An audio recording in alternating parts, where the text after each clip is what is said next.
Welcome to Farther Down the Rabbit Hole. This is Paula, Gloria, and I'm welcoming you to a whole new experience. We're not quite there yet, but this is the beginning of live video stream.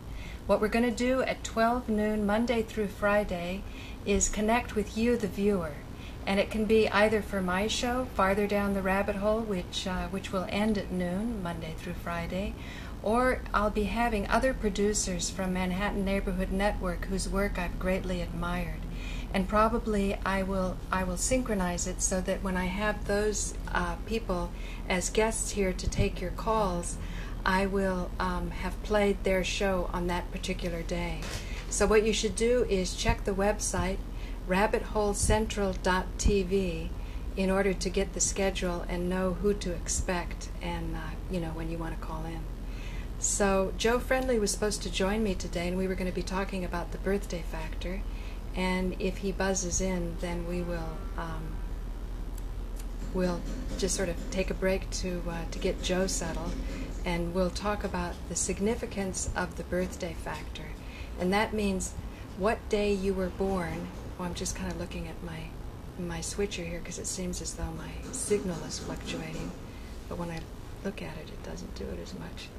Anyhow, Joe has this whole theory about how each individual will be looking at the world in a different way according to the moment that he entered into human life when he was born.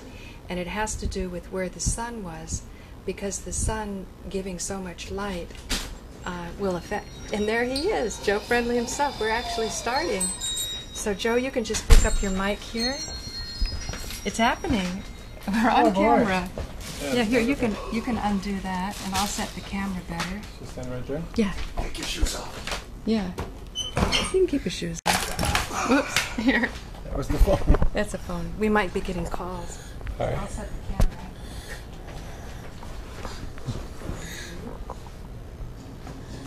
Oh boy, how exciting. You didn't show up, I was going to have different shots. Since you're here, just... I was struggling to get a couple of air conditionings out of windows. Oh, really? And for the lady I'm driving to Carolina. Oh, really? And one of the windows wouldn't open up. They finally got the super to come, and There you are, you're on. Okay. Oh, that's good to get my microphone on. Yeah. Well. So welcome, Joe. It's been a while since we've spoken about what's going on here with the streaming. But, there, oh, I'll get the phone in case anybody calls. There's your Mac Mini. Yeah. I'll get the wide shot. Oh, except the wide shot's not wide enough. What we're going to do is take calls from people who are going to see the number on the website. Oh, okay.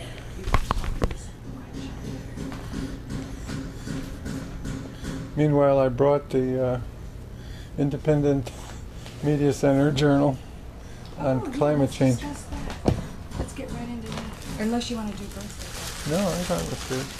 So you said, I didn't read all of it, but most of it. Reading, okay, yeah, let's go into that. Wide shot. Oh, that's not so wide. Okay, there we go. And their argument is basic, well... Oh, so for the next half hour, do you want to do birthday, or do you want to do that one for the next one? Birthday factor. Either or, huh? Well, I think I'd rather do birthday. Let's do birthday right now. Then. I just wanted to say that... we'll do the next show there. We can keep going. Okay. Yeah. Well,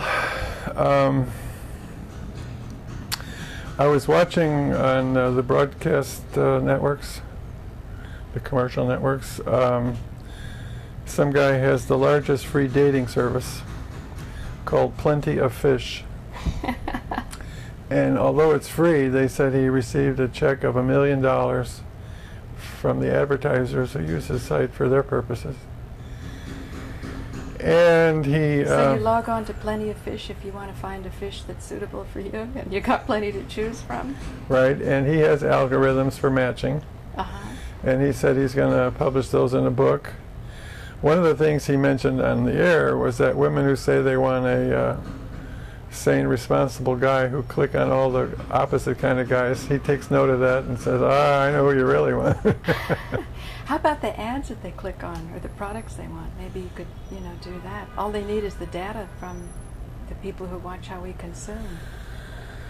Right, but anyhow, so I was going to register myself, and where it says, tell us about yourself, or give us a headline, I was going to say, September 10, where are you?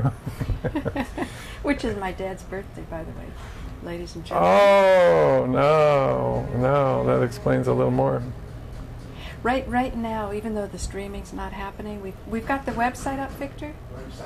Okay, so what it basically says is, even if you can't get the stream, give us a call at 212-982-0021. And what I'll do is, I've got the phone here, I'll just hit speaker, and then we can take the responses. But since this is our virgin run here, we don't know who's aware of this yet. So anyhow, the point of my telling that story about Plenty of Fish is that as much as he has wonderful algorithms, at least he does request the birthday of everyone who registers.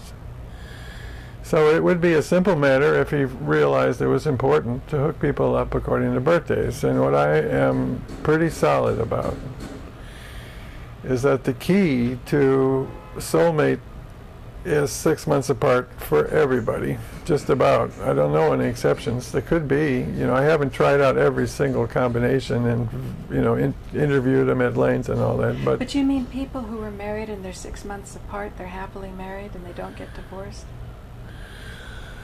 Or they get divorced for the wrong reasons, they should have stayed together because they're... Well, I think there would be less tendency to divorce. I remember in my writing in 1970, I hedged my bets with this crack. I said that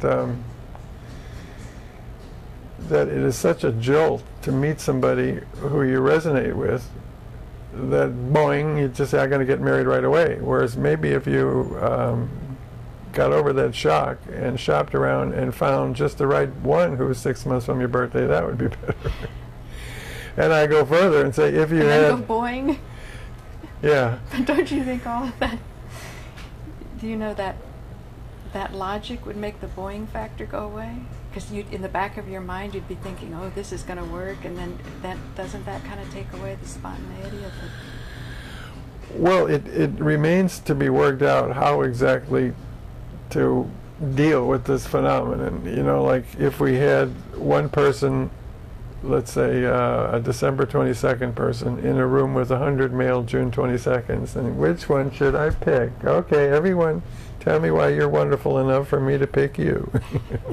I don't think that's quite the right choreography. But with the internet you can do stuff like that. You can have these giant chat rooms for the special day and put 6 months apart. Would be interesting. But again, for people who are wandering around, wondering, will I ever find the right one and all that, it is such an important thing to know that that's what we should be looking for. Once we know that, we can take measures to help people do that. Like building lobbies. They're a wasted feature of New York architecture, I think. They should be birthday meetups, at 11 o'clock we're going to have the 11 month and the, what is that, and the 5th month, that's November and May, they're going to eyeball each other. And then at 10 o'clock we're going to have the October people and the April people. Some simple idea. So if you're lonesome, go into your lobby at some kind of arrangement. I think I did once have the idea of a citywide birthday matchup that we could put a big ad in several papers and say, here's where it's going to be. If your birthday is this, you have your choice of this bar or this public plaza or this museum section. Mm-hmm. And if your birthday is this, and just give a time and place for the different birthdays to hook up. Man. I'm sure now we get this message out there, some techie people can make it happen. You know? Hopefully. You get some emails. Where do you want them to email you? Joe Friendly at Earthlink, if you have a plan. I should, you know, once I saw the Plenty of Fish guy, you know, I could just adapt an email, I mean, what do you call it, a web page. And there's another dimension, and that is that it would be an opportunity for the public to dramatically increase its birthday knowledge by having 100 people of every birthday to see as a group, and have them parade by the camera, and have them stand in a group and have their traits pointed out by an expert. Like, raise your hand, how many people here love black coffee with no cream and sugar? You know, if you had like just about everybody raise their hand, you go, wow. And how many people think Bush is cute? You know, whatever it is, that there's things that can be pointed out that it's like when I say that birthday provides a compass.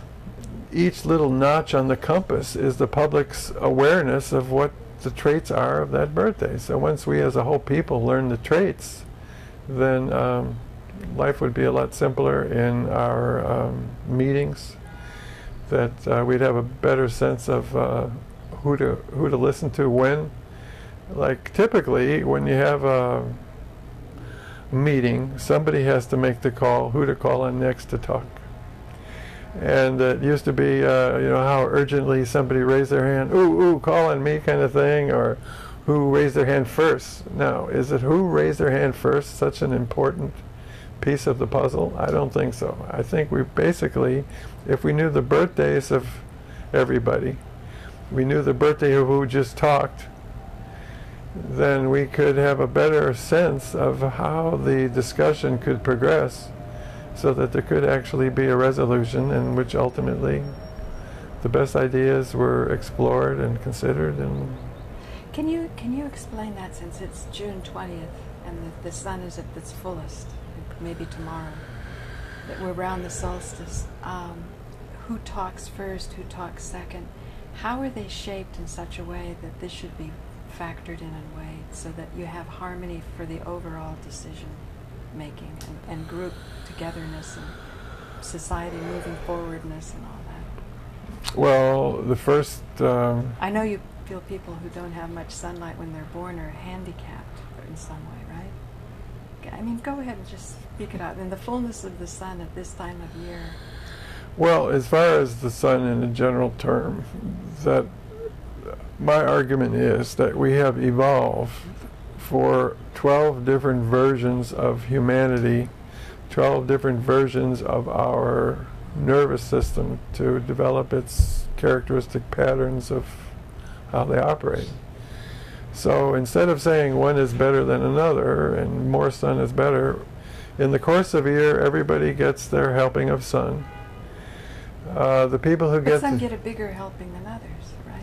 No, in the course of a year everybody gets the same. I see, it's just whether you get your helping at the 6th month, or you know, your large amount. If June comes upon you in the 6th month, as it did in my case, right? Then you're better able to endure hardship than other people who have pleasant things handed to them up front. You know, you're better able to survive by killing and stuff like that. Hey, there's an advantage. Well, as opposed to somebody born on June 21st or 22nd, then they start off with a full helping of sunshine, right? And then, but from then on, it's decreasing. Well, the way I would describe the traits of people born around now is that they are considered bright, and their eyes tend to be open wide to take in a lot of light. That is to say, their irises are open bigger. They just take for granted that they're going to be operating with more light than the people born when it's dark. Their eyes are not comfortable with so much light.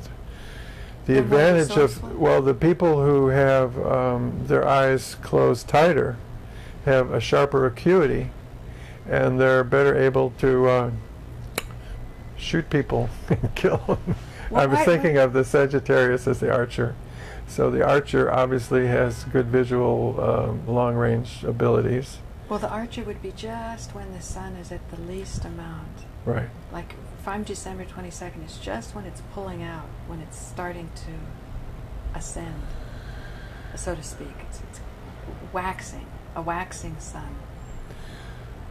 So, well, another polite way of saying an increasing sun. Yeah. All right. So, from the point of view of hopefulness, your time of birth are people who are very forward-looking to the future. They are willing to invest long-term in their efforts, that they can plan far in advance.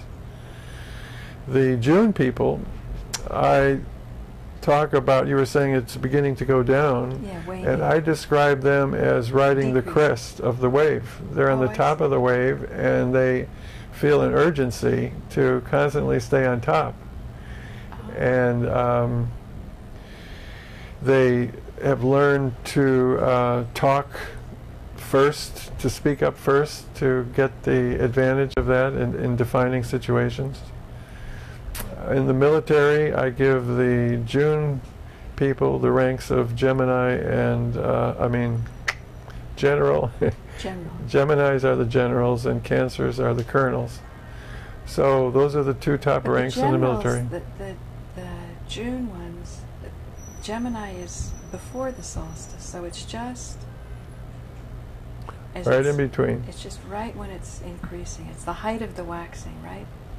Because as soon as you hit the solstice, then it's waning, then it's decreasing.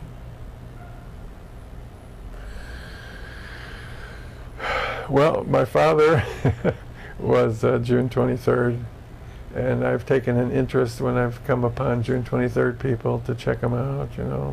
Very interesting. They have that same quality that I was saying Sagittarius, you know, that they are far looking. They are able to cope with things getting bad and still keeping their cool. I would... They're just at the beginning of the decline and the decrease, whereas the Sagittarius is right at the end when it just couldn't go any lower. So it's all up from there, so they're... Well, not Sagittarius, not until you hit this solstice, right. then it comes up. You're right. The regular Sagittarius, there's a dip down first. And... well, you're at the bottom of the dip. Oh, let me put it a little more painfully. That when babies are born, I think their nervous system wants the sun. They want life. They want light. And the baby's born in December, their little nervous system is pruned. That is to say, some of those little nerve cells reaching out for light, they don't get any, and they go, oh, well. And they don't make it, you know. And so the brain has less cells to work with, and it's a different system. It's like a simpler system. They don't try to embrace everything. They specialize. You know, that kind of argument you can make. But you know what interests me here, and always has ever since I found out about your attention on the sun, is in this society people think the sun is bad. Stay out of the sun, put sunglasses on, put sunscreen on, that it's not a good thing, and yet straight away you're saying that it's a nurturing thing, like the idea of having a baby in the sunlight. You want to protect it. It's got delicate little skin. But I'm excited by what you're saying, because you were talking about it from the neural point of view, how the sun strikes through the eyes and enlivens different parts of the brain. How did you, because you were studying brain chemistry one time, you were taking those classes?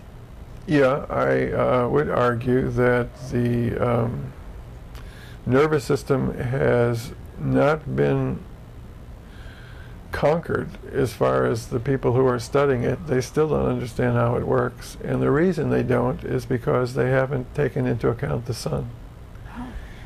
And that when we finally do appreciate where the sun fits into the mysteries of human nature, it won't be mysterious anymore. That right now, human nature is still regarded as mysterious. And part of the mystery is why do some people turn to crime and other people are goody-goodies. And Freud, way back, said it might have something to do with how the mother treated the kid, and by now we've come to concede that's probably a big part of the puzzle. And as between nature and nurture, environment versus heredity, they think, yeah, they both play a role.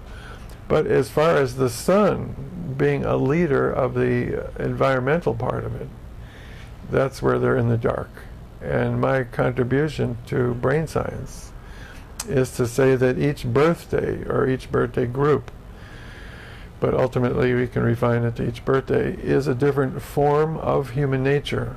And the way to understand human nature is to accept that birthday differences are substantial and that each birthday is a different form of human nature, and if we put a whole bunch together in the same room of the same birthday, then we can begin to see how much they have in common and to identify, there we have a piece of the circle, and we explore each piece. So what we're talking about from a brain science point of view is different ways of the brain, or let's say the whole nervous system, being organized. And as I said on some of your other shows, the place for the organization of the brain is the brainstem. And in the study of the kinds of cells that are in our brainstem, if you compare the role that those special kind of cells have in all animals, starting with the earthworm, up through the chimpanzee, and here we got us proudly standing on 2 feet, that it is acknowledged that these special brainstem nerve cells are for, quote, adapting to the environment. And the human brainstem is largely unprogrammed at birth. It begins its programming at birth, so that creates an incredible leverage for birthday to play a huge role. And another basic proposition. Let's try it the old-fashioned way. Yeah. Oops. Hello, this is the big show.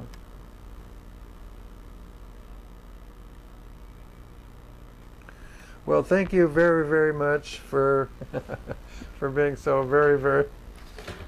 Does he want to be heard?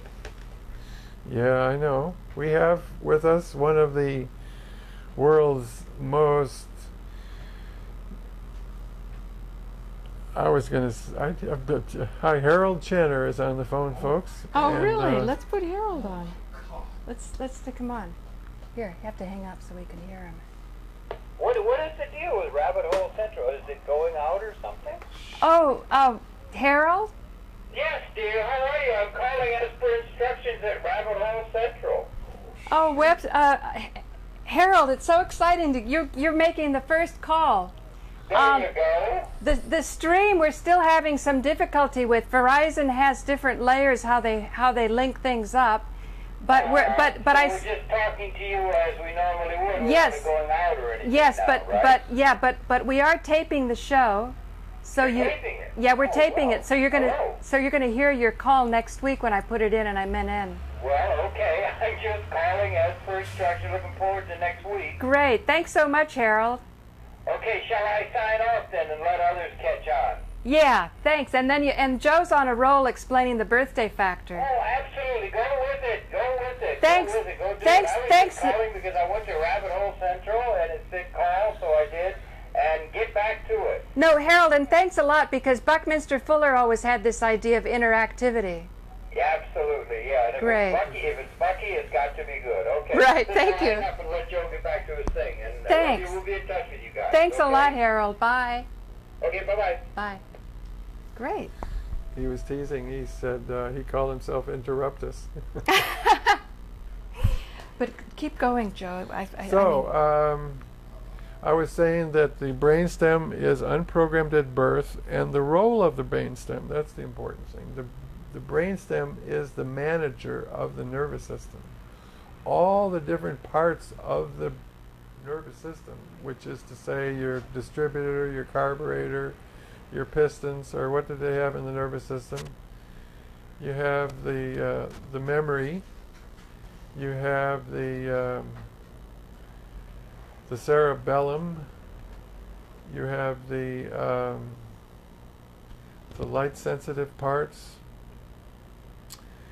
and you got different names for these different things, whatever they do. But the point is that they all feed into this thing as the grand manager, and this brainstem, which is roughly 10% of all the brain cells, it decides how to interconnect it all. It says, well, I'll put like, well, what can I use? The language I usually use is to say parameters of interaction. Like how loud to connect this to this, and how many of these to go to how many of those. Another thing the brainstem does is it gates, it turns off a lot of things that are trying to get through. It says, no, you can't get through now. But other people, it lets them get through. And the way we think is by turning off most of the upflow of signals that are trying to get to your cortex, and only letting a very select few get through. That's how we think, by restricting information. Restricting. And wow. One of the funny things I've often pointed out is that if you turn off this feature of the brainstem, and instead of it turning off most of what's trying to get through and letting everything go through, that state, they can provoke that state by putting certain chemicals into the brainstem, and then instead of this inhibition, it lets everything get through where it wants to go through. And what happens? That state is known as sleep. And so wakefulness is the selectiveness of just letting very relatively few go see the boss be considered as your consciousness.